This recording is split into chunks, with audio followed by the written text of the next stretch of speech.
The call came while she was standing in my kitchen, rinsing a cotton swab under the tap like it meant nothing.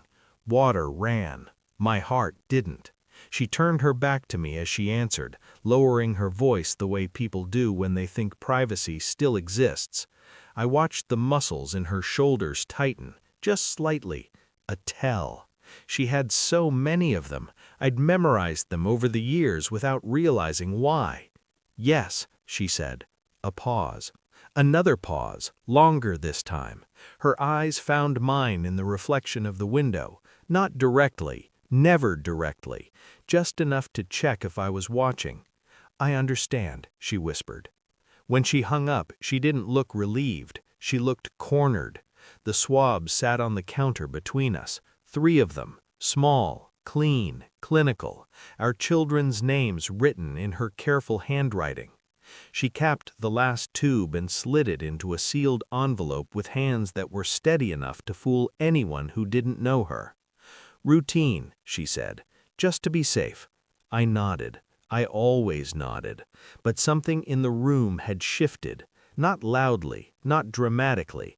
It was quieter than that. The kind of silence that only appears when something irreversible has already been set in motion. She smiled at me then. Practiced, soft, and for the first time since I'd known her, I felt it. I wasn't standing beside my wife, I was standing beside someone who had already decided how my story was supposed to end. I didn't accuse her. Accusations are for people who still believe explanations matter. Instead, I watched how she stopped saying their names, how the kids replaced who they actually were, how she flinched when I touched her arm, but didn't when strangers did, how her phone never left her body, not even in sleep. There was another life threaded through ours. I could feel it like static under the skin. The betrayal wasn't loud, it never is. It crept in through details, through timing, through absences explained too quickly. She'd always been efficient. That was what attracted me. Everything in its place, every emotion regulated, love measured, not wasted. But efficiency turns cold when purpose changes.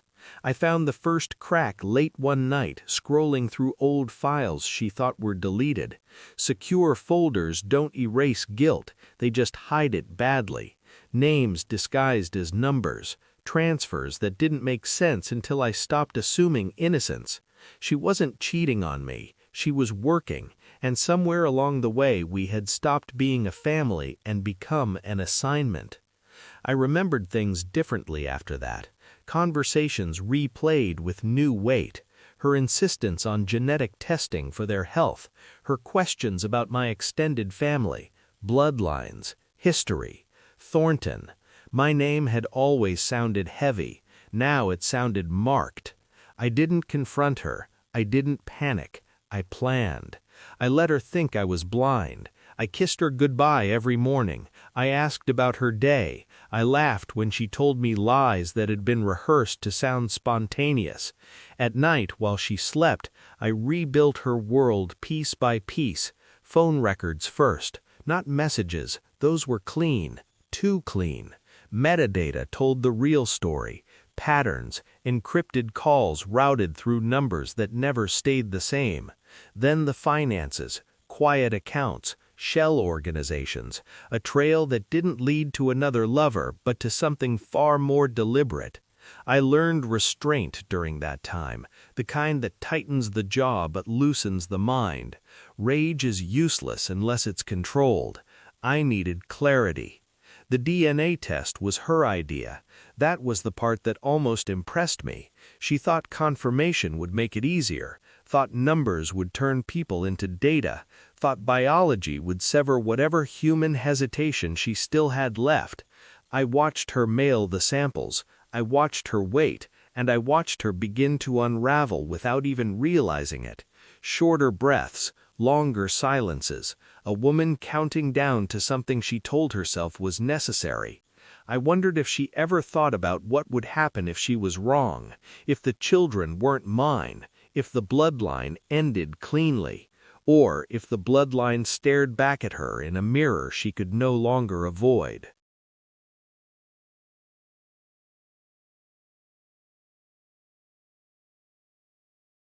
The results arrived on a Tuesday. I knew before she opened them. Some truths announce themselves before words ever do. She stood at the kitchen counter again. Same place, different gravity. The envelope shook this time. Not much. Enough. I said nothing, just poured myself a glass of water and waited. Her eyes moved fast across the page, faster than someone reading for the first time, slower than someone hoping to be wrong. 99.9% match. Maternal. The paper slipped from her fingers. Her knees followed. It wasn't a scream. It wasn't even a sob. Just air leaving a body that had miscalculated reality. She looked up at me like I was a stranger she had failed to erase. "They're mine," she whispered. I crouched in front of her, calm as a surgeon. "Yes," I said, "they are." Everything she'd built collapsed inward. Orders, missions, justifications, all of it reduced to a single unbearable truth. She hadn't been sent to end my bloodline. She'd been sent to end herself. I didn't raise my voice. I didn't touch her. I told her everything. How I knew, how long I'd known, how the people who sent her believed the Thornton name carried something dangerous, something inheritable, something worth erasing quietly. "And you," I asked, "what did they promise you?" She couldn't answer. Her loyalty had evaporated the moment the truth branded her. "They won't forgive this," I continued. "You failed." Her head dropped. I stood. "I've already sent copies of the results," I said, "to everyone who matters." That was the knife. Not loud, not bloody, precise. "You're exposed," I told her, "as compromised, as emotionally unstable, as a liability." She looked up then, terror fully formed. "You won't kill them," I added. "You can't." Silence. "You also won't protect them," I said, "not from what comes next." I turned away. That was the final move. Not revenge, withdrawal. I took the children and left before dawn. No notes, no explanations. She didn't deserve the comfort of closure. Some betrayals don't end with justice. They end with understanding, with the quiet knowledge that the person who tried to destroy you will now live inside the wreckage of their own design. I don't hate her. Hate requires attachment. She made a mistake that day, not the DNA test. She forgot that truth doesn't just reveal victims,